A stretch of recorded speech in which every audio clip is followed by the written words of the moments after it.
말씀을 잠깐 우리 복습하겠습니다. 다윗 왕이 아들 압살롬의 반역 때문에 급히 왕국을 나와서 도망을 가게 됩니다. 그런데 도망가는 그 다윗은요, 왕의 모습이 아니에요. 왕의 모습이. 그리고 성도의 모습도 아닙니다. 왕다움도 없고 성도다움도 없었어요. 그런데 벳메르학이라는 곳에 이르러서 잠시 멈추었을 때 다시 그의 마음과 생각을 정비하고 또 정돈할 수가 있었습니다. 그래서 우리가 인생을 살아갈 때 일에 쫓기고 또 사람에게 쫓기는 인생이 아니라 멈춰 서서 안식을 누리고 하나님의 말씀으로 삶을 정비하는 시간이 필요한 것이죠. 무조건 막 달려가는 것이 아니라 하나님의 말씀으로 내 삶을 늘 점검해 봐야 된다는 것입니다. 바로 그 시간을 무슨 시간이라 했냐? 셀라의 시간이다 라고 말씀을 드렸어요. 무조건 달리다 보면 지칩니다. 어디로 가는지도 모르고 막 가는 거예요. 그래서 우리는 하나님과의 템포를 맞추면서 멈춰야 할 때 멈추고 또 가야 할 때 가야 되는 것입니다. 하나님의 리듬, 하나님의 템포와 발을 맞출 줄 아는 자가 되어야 된다는 것이죠. 자, 잠시 이 벳메르학에서 삶을 멈추고 안식과 쉼을 누리면서 정신을 차린 다윗과 이 백성들이 이제 어디로 갑니까? 자, 본문 23절 말씀 보면 이렇게 말합니다. 왕도 기드론 시대를 건너가니 건너간 모든 백성이 광야길로 이제 가게 됩니다. 광야길. 지금 다윗은 압살롬을 피해서 도망가고 있습니다. 그런데 하나님께서 다윗을 인도하시는 길은 벳메르학을 지나서 광야길로 가게 하시는 거예요.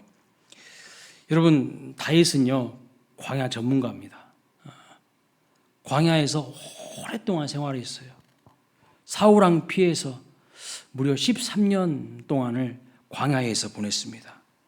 그러니까 광야를 너무나도 잘 아는 사람이에요. 그래서 성경에 보면 다윗은 마원 광야, 십 광야, 엔게디 광야, 바란 광야, 아들람 동굴 막 이런 데서 눈물 젖은 밥을 먹어본 사람이 다윗입니다. 그런데 여러분, 이제 왕이 되지 않았겠습니까? 우여곡절 끝에, 고난 끝에 왕이 됐어요. 근데 왕이 됐는데 아들이 반란을 일으킵니다. 얼마나 마음이 찢어지겠어요. 내 인생에 이제 다시는 광야 학교가 없는 줄 알았는데 다시 광야 학교 재입학하라고 하는 거예요. 광야 학교 졸업했는 줄 알았는데 다시 하나님께서 야, 너 광야 학교 재입학해, 재입대해 이렇게 말씀하시는 것 같아요. 왜 다시 광야로 보내시는 것일까요? 왜요?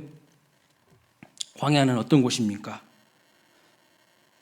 살아계신 하나님을 깊이 경험하고 하나님을 깊이 만나는 곳이 광야예요. 이 광야에서 다윗은 하나님을 친밀하게 경험하고 만났습니다. 삶의 어려움과 위기 가운데 하나님을 깊이 누리고 경험했던 곳이 광야입니다. 그리고 광야 학교에서 졸업을 시켜주었죠. 여러분, 하나님이 광야 학교를 졸업한 다윗에게 기대하고 요구하시는 것이 무엇일까요? 이제 광야가 아니더라도 모든 평범한 일상의 삶 속에서 하나님 의지하고 믿음으로 살 것을, 하나님을 깊이 만나기를, 그 친밀함을 유지하기를 원하셨습니다. 그런데 다윗은 이것을 잊어버렸어요. 일에 치이고 사람에게 치이고 왕이니까 교만해지고 그 교만한 마음에 밧세바를 취하고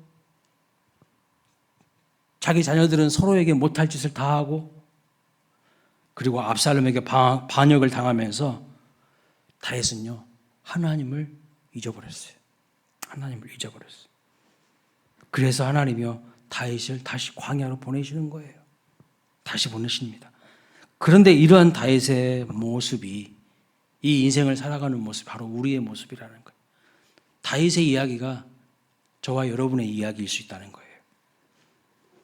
하나님께서 우리에게요 광야 학교를 졸업시켜 주셨는데 그래 이만하면 이제 늘 하나님을 의식하면서 하나님의 도움을 구하면서 살아가겠지 이만하면 되겠다 싶어서 졸업을 시켜 주셨는데 하나님의 기대와는 달리 하나님을요 까마득하게 잊어버립니다. 까마득하게 잊어버려요. 우리들도 비슷하지 않습니까? 문제가 있고 인생에 위기가 있으면 어떻게 해요? 하나님 나 어떻게 해요? 하나님 나 도와주세요. 하나님을 찾는데 좀 살만하면 다 잊어버려요. 다 잊어버려요. 다시 과거로 옛생활로 돌아갑니다. 하나님을 잊어버리고요. 하나님 그냥 놓치고 살아가는 거예요. 그냥 일에 파묻히고 사람에게 파묻히고 일에 쫓기고 그렇게 살아갑니다. 그래서 성도답지 못하고요. 직분자답지 못해요. 잘 사는 게 아니라 못 살아요. 잘 사는 게 아니라 못 살아. 하나님을 놓치는 사람들은 못 살고 있어요, 지금. 그래서 하나님이 우리를 사랑하시기 때문에 뭐 하시는가? 다시 은혜를 회복시키시려고 광야 학교로 재입학시키시는 거예요. 재입대시키십니다. 여러분, 왕궁 생활과 광야 생활의 차이가 뭘까요? 왕궁에서는요, 그냥 너무 편안한 삶을 살았어요. 너무 안락한 삶을 살았어요. 그런데 영적으로는요, 너무 비참해져요. 너무 나태해졌어요. 교만해서 넘어졌어요. 밧세바를 범하는 것이 어디예요? 왕궁이었어요. 자기 부하들은 다 전쟁하러 나가는데 자기 혼자 그냥 화려한 왕궁에서 밤에 거닐다가 범죄한 거 아닙니까? 여러분 항상 높아질 때 조심해야 되는 거예요. 항상 높아질 때 조심해야 돼요. 높은 곳에서 떨어지면 크게 다치는 법이죠. 왕궁에서 머물 때 하나님과의 친밀함도 다 잃어버립니다. 그냥 그 편리함에 그 안락함에 취해가지고 하나님 안 붙잡아요. 기도도 안 해. 하나님을 경외하지도 않습니다. 그래서 다윗을 다시 광야로 보내시는 거예요. 왜요? 회복시켜야 되니까. 다윗을 사랑하시니까. 그럼 왜 하나님께서 우리를 광야로 보내시는 것입니까? 마찬가지죠. 우리를 사랑하시기 때문이에요. 우리를 회복하기 위해서입니다. 우리는 대부분 평안할 때 하나님 찾지 않습니다. 문제가 생겨야 하나님 찾아요. 물론 문제가 안 생겨도 하나님 안 찾으신 분들은 이제 인생 끝나는 거예요. 영적으로 다 끝나는 거예요. 아무 별 볼 일 없는 그냥 인생 되는 거예요. 그냥 쓰레기 되는 거예요, 쓰레기. 문제가 생겨야 하나님 찾는다면요. 그래도 그 사람은 가능성이 있어요. 근데 문제가 생겼어도 하나님 안 찾아. 심각한 중병에 걸린 사람들이에요. 마귀 지금 종돼가지고 마귀한테 질질질 끌려다니고 있어요. 마귀 밥돼 있어요, 지금. 그리고 그 인생 광야의 시간을 통해서 우리는 다시 하나님을 회복하는 거예요. 하나님. 오늘 본문을 보시면 광야에서 이 다윗이 4가지가 회복됩니다. 그 4가지가 무엇인지를 좀 살펴보겠습니다. 첫째는요, 하나님의 주권에 대한 신뢰를 회복합니다. 25절 말씀 보겠습니다. 왕이 사독에게 이르되 보라 하나님의 궤를 성읍으로 도로 메어 가라. 만일 내가 여호와 앞에서 은혜를 입으면 도로 나를 인도하사 내게 그 궤와 그 계신 데를 보이시리라 그랬어요.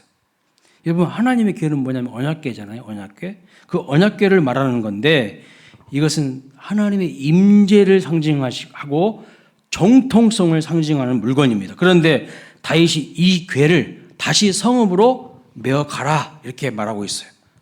만약 하나님께서 다윗 자신에게 은혜를 베풀어 주셔서 다시 그 언약궤가 있는 곳으로 자신을 인도하실 수도 있다고.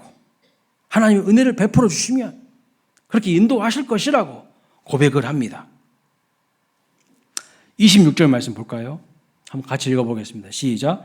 그러나 이와 같이 말씀하시기를 내가 너를 기뻐하지 아니한다 하시면 종이 여기 있사오니 선히 여기시는 대로 내게 행하시옵소서 하리라. 자, 26절 말씀을 보면 그러나 하나님께서 기뻐하시지 아니하시면 나는 여기 있을 것이고 나는 앞으로 하나님이 인도하시는 대로 행하게 될 것이라고, 행할 것이라고 말합니다. 다윗이 진짜 달라졌어요. 이 25절과 26절 말씀 보면 뭐가 달라졌습니까? 무엇이 회복되었습니까? 자기 마음대로가 아니에요. 그 전까지는요, 자기 마음대로였어. 그런데 지금은 뭐라고 말하고 있습니까? 하나님의 뜻대로 하겠다고 고백을 하고 있어요. 하나님의 뜻대로. 하나님의 주권에 대한 신뢰가 회복된 것을 볼 수 있어요. 그렇죠. 하나님이 은혜를 주시면 내가 다시 돌아갈 수 있을 것이고, 반대로 하나님이 나를 기뻐하시지 않으시면 나는 망할 수밖에 없다는 것입니다. 이 모든 것에 주권이 하나님께 있다. 이런 고백인 거죠. 이것이 바로 하나님께서 우리에게 듣고 싶어 하시는 고백입니다. 주님 뜻대로 하시옵소서. 내 인생의 주인은 하나님이시오니 내 인생의 주권을 하나님께 반납합니다. 내가 왕이라고 해가지고 내가 진짜 왕인 줄 알고 까불고 살았는데, 하나님, 제가 이 고난과 위기를 경험하면서 이 광야길을 걸어가면서 아니군요. 내 인생의 주권이 나에게 있는 게 아니라 하나님께 있군요. 이것을 깨닫는 거예요. 이것을 깨닫는 거예요. 오늘날 많은 사람들이요, 자기가 자기 인생의 주인인 줄 알고 착각하고 살아가는 사람들이 한두 명이 아니에요. 너무 많아. 다윗도 그랬어요. 왕 되어보니까 이제 거칠 것이 없어. 내가 왕이야, 내가 왕. 에? 그 높아지는 자리가 위험한 자리라니까요. 오늘 인본주의 철학이 말하는 게 뭡니까? 인본주의 철학이 말하는 게 뭐예요? 네가 네 인생의 주인이지 뭘. 네 마음대로 살아. 이거 아닙니까? 근데 성경은 반대로 이야기하고 있어요. 내 인생의 주인은 하나님이시라는 거예요. 이거 신앙생활 20년, 30년 해도요, 이거 인정 안 된 사람은 신앙인이 아니에요. 구원받지 못한 사람이에요. 자기가 자기 인생의 주인인데 무슨 구원을 받습니까? 그래서 하나님께서 진정 원하시는 것은 뭐냐면, 나의 나라가 무너지고요, 주의 나라가 내게 임하시는 거예요. 내 마음대로 살아가는데 하나님이 필요한 것이 아니라 하나님의 뜻을 이루는데 나를 하나님 마음대로 사용하시옵소서. 이렇게 바뀌는 것이 성도예요. 이렇게 바뀌는 게. 내 인생 내 마음대로 살아가는데 하나님이 필요한 게 아니에요. 하나님을 도구로 쓰는 게 아니고 내가 하나님의 나라를 이루는데 도구로 쓰임받는 거예요. 주객이 전도돼야 돼요.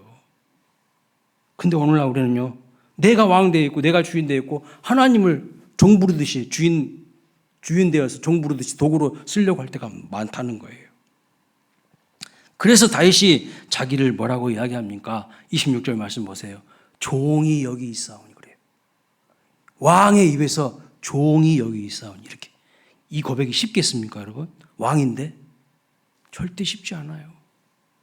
근데 광야를 걸어가면서 다시 이것을 회복하게 되는 거예요. 다윗은 그동안 왕 노릇했습니다. 자기 인생에도 왕 노릇했어요.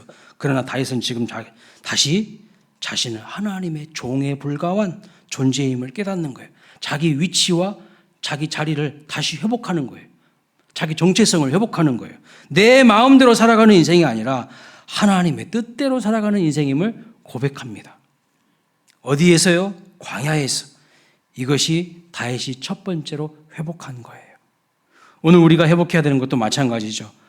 내 인생에 왕 노릇하던 모습을 버리고 우리 본연의 자리로 돌아가야 할 줄 믿습니다. 그것이 아름다운 거예요. 하나님, 진정 내가 원하는 것은 나를 통하여서 하나님의 뜻이 이루어지기를 원합니다. 나를 주님의 도구로 사용해 달라고 고백하며 주님의 주권을 인정할 때에 그 모습을요, 하나님이 기뻐하시는 거예요. 그 모습을. 그렇게 주님의 주권을 인정하고 신뢰하시는 저와 여러분 되시기를 주님의 이름으로 축원합니다. 자, 두 번째로 다윗이 뭘 회복했는가? 눈물을 회복했어요. 눈물. 30절 말씀 보겠습니다. 같이 읽어볼까요? 시작. 다윗이 감난산 길로 올라갈 때에 그의 머리를 그가 가리고 맨발로 울며 가고 그와 함께 가는 모든 백성들도 각각 자기의 머리를 가리고 울며 올라가니라. 다윗은 원래 눈물이 많았던 사람입니다. 눈물을 많이 흘렸던 사람이에요. 순간순간 눈물을 많이 흘렸어요. 근데 어느 순간요, 눈물이 말랐어요. 눈물이 말랐어요. 시편 51편에 보면 바스에바를 범한 그 죄를 회개한 뒤 세월이 이제 약 5년 정도 흘렀거든요. 근데 그 뒤에 그가 눈물을 흘렸다는 이야기가 하나도 없어요. 눈물을 흘렸다는 이야기가 없어요. 마음이 다 메마른 거예요. 메마른 심령으로, 팍팍한 심령으로 마음이 갈라진 논바닥처럼 메마른 겁니다. 그런데 이 압살롬의 반역과 광야 길을 걸어가는 이 시간들을 통하여서 다시 뭐가 회복돼요? 눈물이 회복되는 거예요. 눈물이. 그가 흘린 눈물은 회개의 눈물입니다. 여러분의 마음속에는 어떤 눈물이 있으십니까? 어떤 눈물이 있으신 거예요? 내 마음에 눈물은 없고 원망이 많고 불평이 많고 미움과 시기 질투가 많다는 것은요, 지금 마음이 거칠어졌다는 뜻이에요. 마음이 거칠어진 거예요. 마음이 교만해진 거예요. 하나님은요, 다윗의 마음을 회복시키시고 눈물을 지금 회복시키기 위해서 광야길로 다윗을 보내시는 것을 볼 수 있어요. 광야길로. 그러니까 광야는요, 축복의 장소예요. 축복의 장소. 축복의 장소. 세 번째, 다윗이 회복한 것은 무엇인가? 기도가 회복되었습니다. 31절 말씀 보겠습니다. 또 읽어봅니다. 31절 시작. 어떤 사람이 다윗에게 알리되 압살롬과 함께 모반한 자들 가운데 아히도벨이 있나이다 하니 다윗이 이르되 여호와여 원하옵건대 아히도벨의 모략을 어리석게 하옵소서. 다윗이 지금 기도하고 있는 거예요. 아히도벨이라는 사람이 있는데 이 아히도벨은요, 책사예요. 책사. 아주 뛰어난 전략가예요. 그래서 아히도벨의 모략을 하나님 어리석게 만들어달라고 하나님께 기도합니다. 사무엘하 13장, 14장 그리고 15장 30절까지 보면요, 다윗이 기도했다는 내용이 없어요. 13장, 14장, 15장 30절까지 기도했다는 내용이 없어요. 그 전에는 항상 위기 앞에서 다윗은 엎드렸어요. 기도했어요. 그런데 어느 순간부터 그의 인생에 기도가 딱 사라졌어요. 그의 인생에 기도가 사라졌어요. 교만하여 기도하지 않았습니다. 내가 왕인데 뭐가 기도해? 뭔 기도가 필요해? 내 마음대로 다 되는데. 기도 안 했어요. 기도하지 않았습니다. 여러분, 누가 기도한 줄 아세요? 겸손한 사람들이 기도해요. 겸손한 사람들이. 믿음의 사람들이 기도해요. 다윗이 압살롬을 피해서 도망하던 때에 지었던 시가 지난주에 시편 3편이라고 말씀드렸죠. 그 시편 3편 3절과 4절 말씀 보세요. 이렇게 말합니다. 여호와여, 주는 나의 방패시요 나의 영광이시요 나의 머리를 드시는 자신이다. 내가 나의 목소리로 여호와께 부르짖으니. 기도가 회복된 거예요. 내가 나의 목소리로 여호와께 부르짖으니 압살롬을 피해서 도망갈 때에 기도가 회복돼요. 그의 성산에서 응답하시는도다 셀라. 광야에서 무엇을 회복했습니까? 하나님을 바라보는 눈이 회복되었어요. 하나님을 바라보는. 그 전까지는 맨날 현 시대만 코박고 살았어요. 그런데 하나님을 바라보는 눈이 회복되고 그 다음에 부르짖어 기도하는 기도가 회복됩니다. 이 광야에서 다윗이 부르짖는 이 간절한 그런 기도만 회복된 게 아니에요. 하나님의 말씀을 또한 듣게 돼요. 하나님의 말씀. 응답을 듣게 됩니다. 여러분, 광야를 히브리어로 표현하면 미드바르라는 뜻입니다. 근데 듣다라는 히브리어 단어는 다바르예요. 미드바르, 다바르, 어원이 같아요. 광야가 그래서 무슨 뜻이냐? 하나님의 말씀이 들리는 곳이 광야예요. 그 전까지는 안 들렸어요. 하나님이 말씀하셔도 안 들어. 못 들어요. 못 들어. 예. 왜요? 하나님 앞에 관심이 없거든. 거기에 집중하지 않고 있거든. 세상에 푹 빠져 있거든. 안 들리는 거예요. 이 광야와 듣다라는 말은 깊은 상관관계가 있어요. 광야에서 비로소 하나님의 말씀이 들리는 거예요. 하나님의 말씀이 그동안 잘 안 들렸어요. 세상에 빠져 살면서 온갖 세상의 잡소리들에 마음과 신경이 혼란스러워졌어요. 안 들리는 거예요. 하나님이 말씀을 해도 안 들리는 거예요. 그런데 여러분, 광야에서 하나님의 말씀이 비로소 들리는 겁니다. 어떤 분이 그랬죠. 고난은 하나님이 메가폰을 들고 소리 지르는 그 확성기와 같다고 말씀했어요. 고난을 통해서 하나님이 똑똑하게 들려주시는 거예요. 시편 3편 4절 말씀을 보세요. 어떻게 하나님의 말씀이 들리는가? 그의 성산에서 응답하시는도다. 응답하시는 하나님의 음성을 듣는 거예요. 광야에서 비로소 하나님의 말씀이 들리고 응답을 확신하며 하나님께서 나를 붙드심을 경험하게 되는 것이죠. 그래서 다윗이 회복한 것 네 번째가 뭔가? 그래서 하나님의 말씀을 듣는 마음이 회복되었어요. 마음이 회복된 거예요. 자, 광야를 지날 때 비로소 하나님에 대한 신뢰가 회복됩니다. 하나님의 주권을 인정하게 됩니다. 그래서 나는 주님의 뜻을 이루는 도구라는 사실, 주의 종이라는 사실을 회복합니다. 그 전에는 사람들이 자기가 인생의 주인인 줄 착각하며 사는 거예요. 그러나 광야에서 눈물이 회복되고 기도가 회복되고 하나님을 바라보는 시선이 회복되고 말씀을 듣는 마음이 회복돼요. 현실을 바라보면 어떻습니까, 여러분? 항상 좌절하고 항상 절망이에요. 현실을 바라보면요, 깝깝스러워요, 인생이. 그렇지 않습니까? 베드로가 물 위를 걷다가 그 바다에 물에 빠지게 되는 이유가 뭐예요? 현실을 바라봤기 때문에. 현실을 바라봤기 때문에. 참 신기하죠? 베드로가요, 물 위를 걷다가 바람을 보고 무서워하여 물에 빠졌다고 표현하고 있어요. 여러분, 현실을 보면요, 두려움에 빠지게 돼 있어요. 두려움에. 그리고 문제에 함몰됩니다. 두려움에 빠지고 문제에 함몰되게 돼 있어요. 현실을 보면. 베드로도 그랬어요. 하물며 우리는요, 우리가 베드로보다 더 믿음이 좋습니까? 그렇지도 않잖아요. 그래서 주님이 베드로에게 예수님이 꾸짖습니다. 믿음이 작은 자여 왜 의심하였느냐, 이렇게 말씀하고 있어요. 믿음이 작은 자여 왜 의심하였느냐. 그렇다면 여러분, 믿음이 뭘까요? 믿음. 여기 그 말씀 그대로 표현하면 믿음이 뭘까요? 바람을 보고 빠져가는 그 베드로를 향하여서 믿음이 작은 자라고 말씀하신 것을 보면 믿음이란 뭐냐? 주님을 바라보는 것입니다. 현실을 바라보는 게 아니라 주님을 바라보는 거예요. 불신이라는 것은 뭐냐면요, 주님을 보지 않고 현실을 보는 거예요. 현실만을 엄청나게 보는 사람도 있어요. 믿음 없어요, 그 사람들. 그분들 입에서 나오는 말 보세요. 전혀 믿음 없는 말만 계속해. 현실만 보니까. 다윗은요, 광야길을 지나면서 다시 누구를 보냐? 주님을 보게 되는 거예요. 시선이 달라지는 거예요. 그리고 믿음이 회복됩니다. 저와 여러분의 삶에도 이런 회복의 은혜가 있으시기를 주님의 이름으로 축복합니다. 믿음이 회복돼야 돼요.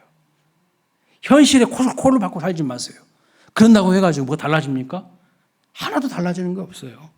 하나님을 바라보는 그 믿음이 달라져야 되는 거예요. 현실을 해석하는 믿음이 달라져야 되는 거예요. 내 관점이 변화돼야 되는 거예요. 다윗이 기도합니다. 아히도벨의 계략을 어리석게 해달라고 기도합니다. 아히도벨이 어떤 사람입니까, 여러분? 대단한 책략사라니까요. 그의 계략이 어느 정도인가 보십시다. 사무엘하 16장 23절 같이 읽어봅니다. 시작. 그의 베푸는 계략은 사람이 하나님께 물어서 받은 말씀과 같은 것이라. 아히도벨의 모든 계략은 다윗에게나 압살롬에게나 그와 같이 여겨졌더라. 무슨 뜻입니까? 아히도벨의 계략이요, 하나님께 받은 말씀과 같다고.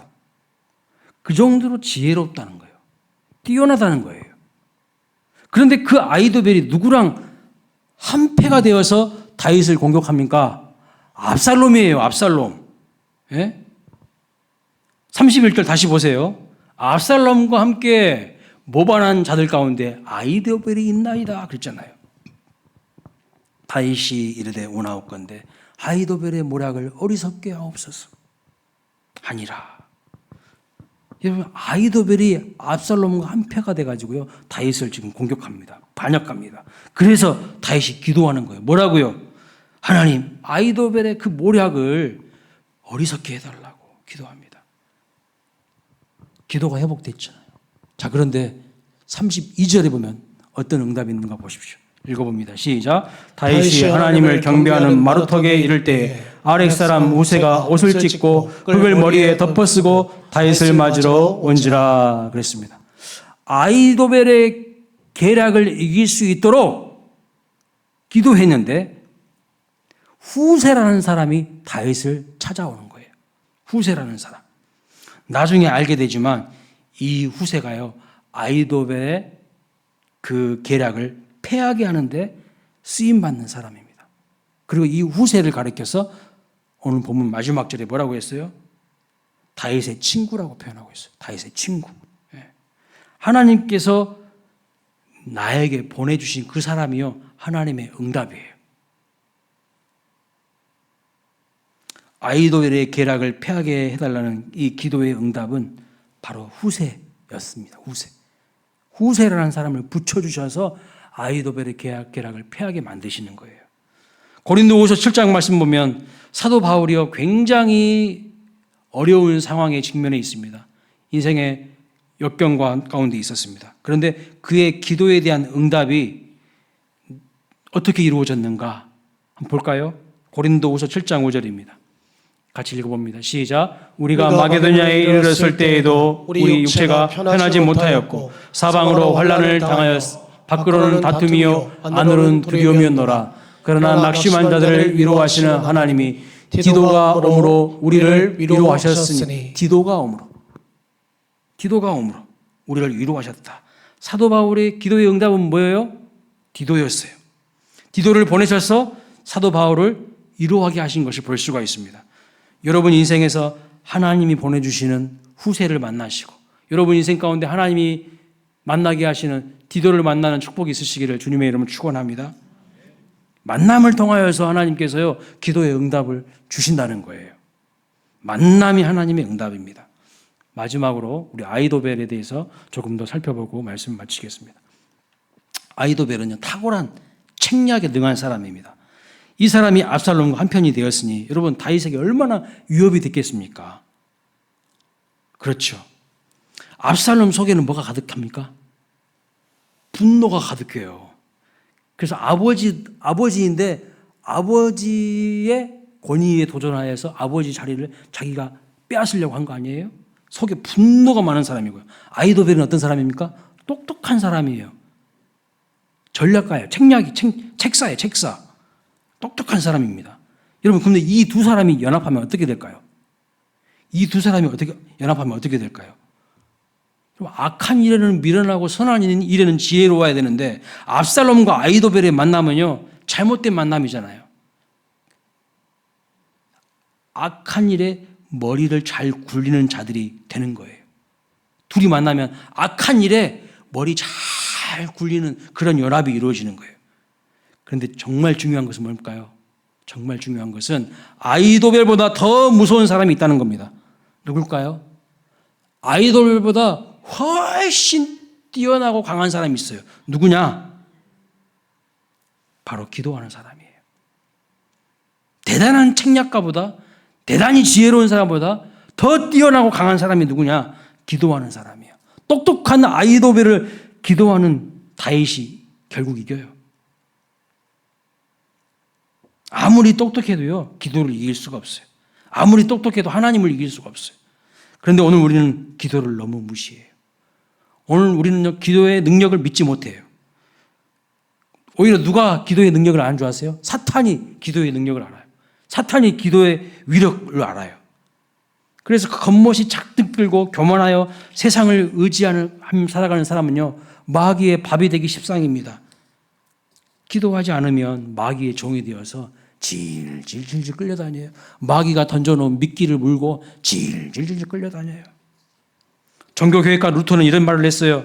기도를 조금만 나중에 하자는 그럴싸한 유혹에 속아 넘어가지 말라. 기도를 조금만 나중에 하자. 지금은 아닌 것 같아. 그 유혹에 넘어가지 말라는 거예요. 사탄은요, 우리로 하여금 계속해서 기도를 미루라고 유혹하는 거예요. 왜요? 기도의 능력을 알기 때문에, 기도의 위력을 알기 때문에 그래요. 우리는 약하지만 우리가 하나님께 드리는 기도는요, 정말 강력한 거예요. 근데 믿는다고 하는 우리가요, 오히려 그 기도의 능력을 못 믿고 있어요. 기도하지 않아. 이게 심각한 수술 받아야 될 우리의 문제예요. 예레미야 33장 3절에 이렇게 말합니다. 너는 내게 부르짖으라. 내가 응답하겠고 내가 알지 못하는 크고 은밀한 일을 내게 보이리라. 내가 알지 못하는 크고 은밀한 일을 하나님은 보여주신다고 말씀하셨어요. 언제요? 언제요? 기도할 때, 부르짖을 때. 그런데 기도하지 않아요. 기도하면 지혜를 주시고, 기도하면 후세와 같은 사람, 디도와 같은 사람, 신실한 사람 만나게 하시는 만남의 복도 주시고, 기도하면 그동안은 안 보였던 것들 하나님이 보여지게 하시는 은혜를 주셔요. 내게 보이리라 그랬잖아요. 그전에는 안 보였다니까? 근데 기도하는 사람은요, 봐요. 새로운 것을 보게 돼요. 남들이 못 본 것을 보게 돼요. 그런 은혜가 있다는 겁니다. 성경에 보면 하나님께서 크게 사용하시는 사람들, 아름답게 사용하시는 분들 보면은요, 공통점이 있어요. 우리랑 별로 다를 게 없어요. 다 비슷해요. 똑같아요. 다른 게 없어요. 그래서 야고보서 5장 17절 18절 말씀 보면 엘리야를 이야기하면서 이렇게 말합니다. 엘리야는 우리와 성정이 같은 사람이래. 똑같다는 거예요. 똑같다는 거예요. 근데 뭔 차이가 있습니까? 기도하느냐 기도하지 않느냐의 차이야. 그가 비가 오지 않기를 간절히 기도한즉 3년 6개월 동안 땅에 비가 오지 아니하고 다시 기도하니 비가 오고 땅이 열매를 맺었다고 말씀하고 있어요. 엘리야와 우리는요, 다를 바가 없는 똑같은 사람입니다. 뭐가 다른 겁니까? 기도하는 것이 다른 거예요. 기도하는 것이. 사도행전 12장에 보면 베드로가 감옥에 갇혀서 이제 다 죽을 판이에요. 그런데 다시 감옥에 나오게 된 이유가 뭐예요? 무슨 힘 때문입니까? 성도들이 한자리에 모여서 같이 기도했어요. 모여서 함께 기도했기 때문입니다. 사도행전 12장에 성도들이 기도한 것 때문에 하나님께서 사도 바울을 천사를 통해서 그 감옥에서 나오게 만들어주신 것을 볼 수 있어요. 여러분의 인생에 여러 가지 감옥에 갇혀 있습니까? 질병의 감옥, 재정의 감옥, 여러 가지 감옥에 갇혀 있죠? 그 감옥에서 나오게 되는 비결이 뭔지 아세요? 부르짖어 기도하는 거예요. 초대교회가 계속 부흥할 수 있었던 이유가 뭐예요? 초대교회가 계속 부흥할 수 있었던 이유가 뭡니까? 그들이 하나님을 찾고 부르짖어 기도했기 때문이에요. 기도했어요. 기도가 식어지면 그때부터 마귀가 역사합니다.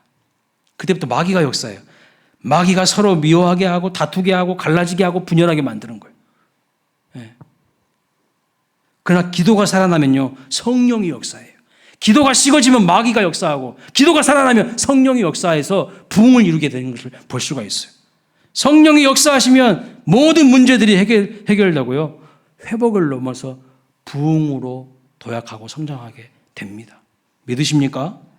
사랑하는 여러분, 여러분 인생이 회복되고 부흥되기를 원하십니까? 우리 교회가 부흥되기를 원하십니까? 교만한 마음을 내려놓고요, 하나님 앞에 겸손히 엎드려 부르짖어야 되는 거예요. 그래서 어떤 신학자는 이런 이야기를 했어요.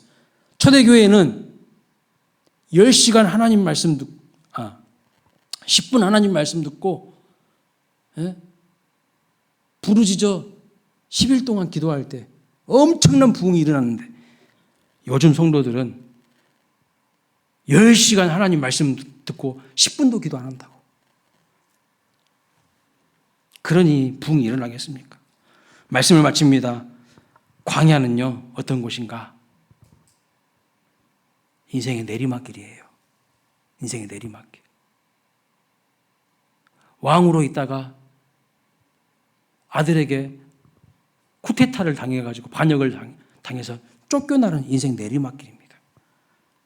그런데 그 광야에서 다시 하나님의 말씀을 듣고 기도가 회복되고 눈물이 회복되고 다시 주님을 바라보는 믿음의 눈이 회복됩니다.